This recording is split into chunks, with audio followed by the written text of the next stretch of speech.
RRB exam में हिंदी चुने या इंग्लिश, ये एक छोटा सा डिसीजन लगता है, लेकिन एक सही डिसीजन आपको एग्जाम में कम से कम 10 से 15 नंबर आराम से बढ़ा सकता है। जी हाँ, आज के इस वीडियो में मैं बात करने वाला हूँ कि आपको किस कंडीशन में हिंदी चूज करना चाहिए और कौन सी वो कंडीशंस हैं जिसमें इंग्लिश आपको ज़्यादा एडवांटेज दे सकती है। तो आज मैं आपको ऐसे 3 थंब रूल बताने वाला हूँ जिसका इस्तेमाल करके आप बड़े ही आसानी से ये डिसाइड कर पाएंगे कि आपको हिंदी और इंग्लिश में से कौन सा सेलेक्ट करना चाहिए। सबसे पहले थंब रूल की बात करें तो वो ये है कि अगर आप मॉक्स में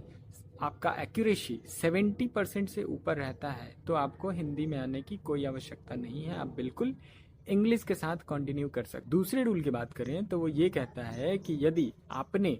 पिछले सालों में यानी कि पिछले 2-3 सालों में हिंदी को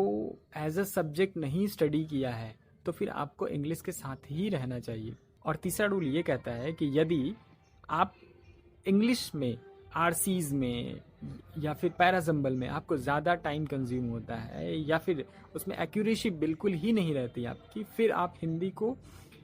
कंसीडर कर सकते हैं। बट इस चीज़ को ध्यान में रखते हुए हिंदी की तरफ आना है कि आपको हिंदी इसलिए नहीं चूज़ करना है क्योंकि इंग्लिश आपका कमज़ोर है, क्योंकि दोनों ही सब्जेक्ट्स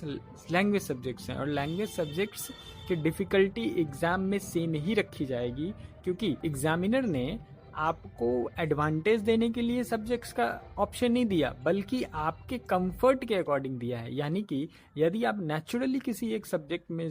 बेहतर हैं तो आप उस सब्जेक्ट को चूज़ करें, ये चाहता है एग्जामिनर। और एट लास्ट एग्ज़ाम में आपको सब्जेक्ट्स नहीं सिलेक्शन दिलाते हैं बल्कि आपका कॉन्फिडेंस आपको सिलेक्शन दिलाता है।